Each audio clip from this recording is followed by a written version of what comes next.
Hi Earth Signs, Taurus, Virgo, and Capricorn. Welcome po sa ating channel. At ito ay inyong daily Gabay Tarot reading for May 21, 2024. Please be reminded kung nakaresonate kayo, comment down. Kung hindi kayo nakaresonate, ibigay niyo po sa iba kasi general reading po ito.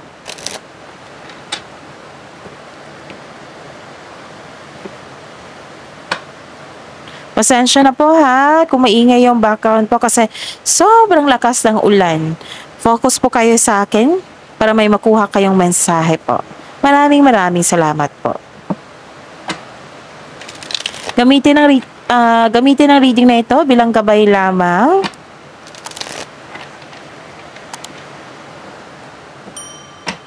Please like, subscribe, and click bell button for notification para updated po kayo sa daily tarot reading natin. Maraming salamat po.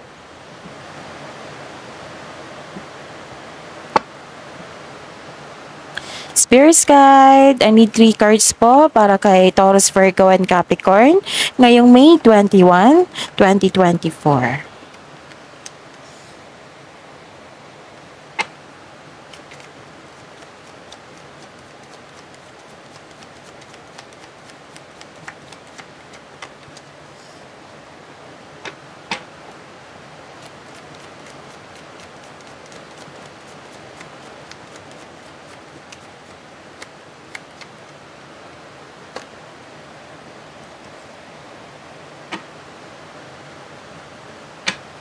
Kuha tayo ng mensahe.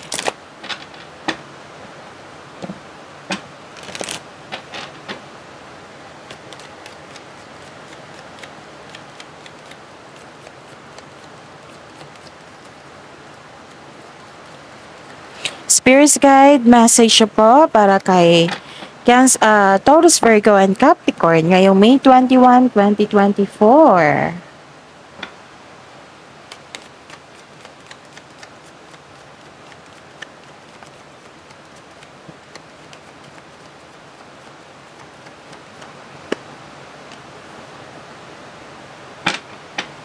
Okay, Taurus, Virgo, and Capricorn. May nakita ko ditong good luck, good karma, things going your way. At may nakita ko ditong success. Pwedeng naka-receive kayo ng compliment, rewards, awards, fame. Positive opportunities may nakita ko dito and you are happy. Pero mag-ingat kayo ha kasi parang may nag-downgrade sa inyo, may insulto ako nakikita, pwedeng sinisiraan kayo sa ibang tao. At dahil sa kanya, ay worried ka at stress. Tapos may nakita din ako dito na ingatan ng inyong valuable things, pwedeng tao din ito ha. May nakita ako ditong loss, pagnanakaw or nawala, pwedeng na-damage. And may nakita ko dito may companion kayo, may bagong kaibigan, pwede. May nakita kong companion, nagbigay ka ng tiwala sa kanya, or nag-ask ka ng advice sa kanya. May nakita rin ako dito na nagbigay ito ng support and loyalty sa iyo.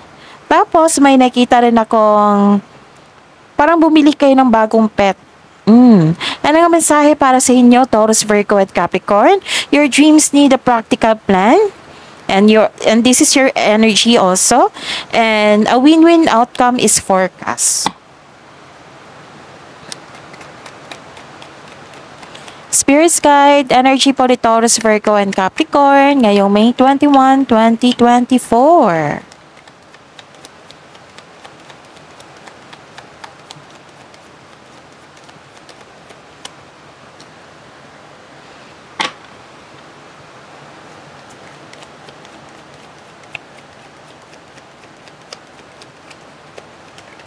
Okay.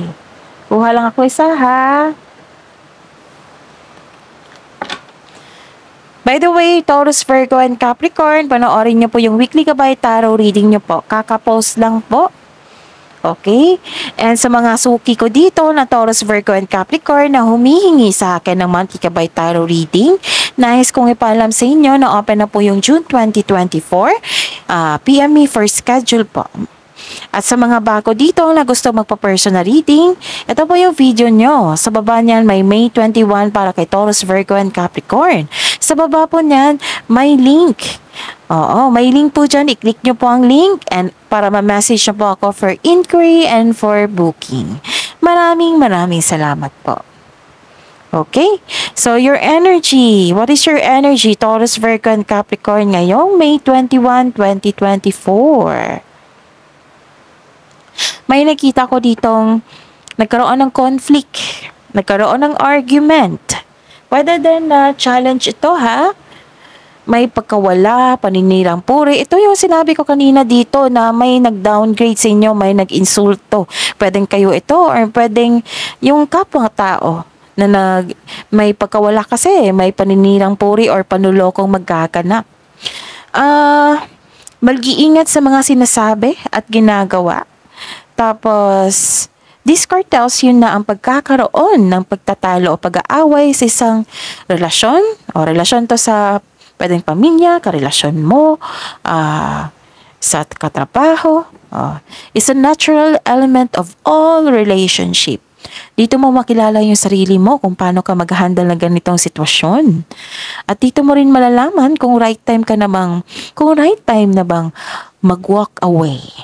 Nagkaroon ng conflict dito, pwedeng close friend mo ito or family. But may nakita ko ditong magkakaroon ng honest conversation. Kasi nakita ko dito you're addressing your hurt feelings. Alam niyo ba kung i-address mo ito, yung hurt feelings mo, magkakaroon yan ng improvement sa inyong komunikasyon. Communication skills. Pwede na may toxic kayong kasamahan dyan. Okay? And kailangan niyong makinig sa inyong intuition. It will guide you away from the toxic people or toxic workplace. Okay? Okay, Taurus, Virgo, and Capricorn. May nakita ko dito na apektuhan kayo sa chismis. Makakatanggap ka ng balita na hindi mo alam kung totoo ba yan or hindi. So, this card advise you na kailangan yung i-fact check nyo muna bago kayo maniwala. Okay? Dahil hindi nyo pa nga inaalam kung totoo ba yan or hindi. Ang ilan sa inyo nawala ng panatag. Okay? And magkaroon ng konkretong plano. Your dreams need a practical plan. This is the connection of your card here. Dalawang card na po nagsabi dito. And may concern kayo sa isang tao na nagre-reklamo tungkol sa kanyang responsibilidad. Pwedeng kayo ito or pwede yung concern mo talaga sa isang tao na nagkaroon kayo ng honest conversation. So, dalawang card na po nagsabi dito na mag-uusap kayo. And may advice din dito. Nasabi ko kanina to na improve your communication skills. Spirit's guide for your and money po ni Taurus, Virgo, and Capricorn ngayong May 21, 2024.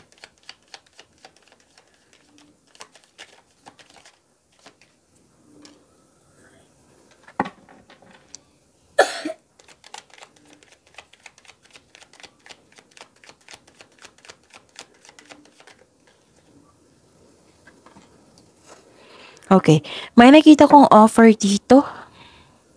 Opportunities. Mabilis ang dumating ito at binigyan nyo ng reaction or action. Yun. Tapos, pwedeng project ito na nagbibigay sa iyo ng excitement. Pwede din ang inyong boss or amo nag-o-offer sa iyo ng much needed support. Pwedeng pagtaas ng posisyon or sweldo. Sa mga napanghinaan ngayon, nagkaroon ng stagnation. Sabi po ng card nyo dito, open your mind to the inspiration. You need to make work more enjoyable for you. Isipin nyo po yung inspirasyon nyo sa buhay. Okay? Para ma-motivate kayo, ma-inspired kayo. At ma-enjoy nyo yung mga trabaho nyo dyan. And may nakita ko ditong good news is on the way. May bago kayong inspirasyon. Pwede yun. Yung sabi ko kanina na may bago kayong trabaho, proyekto.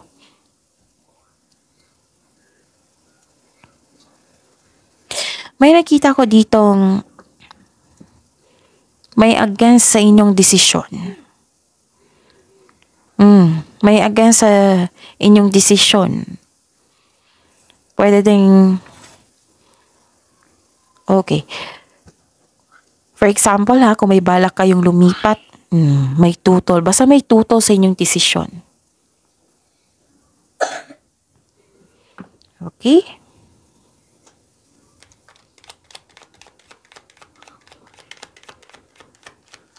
Spirit's Guide, Love Life, Self-Love, Partnership, and Romance ni Taurus, Virgo, and Capricorn ngayong May 21, 2024.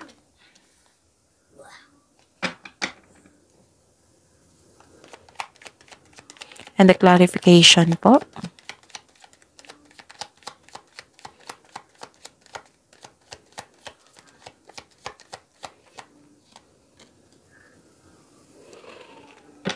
Okay.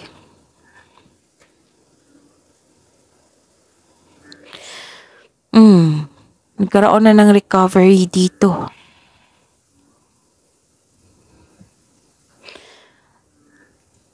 Nagkaroon ng recovery, releasing pain.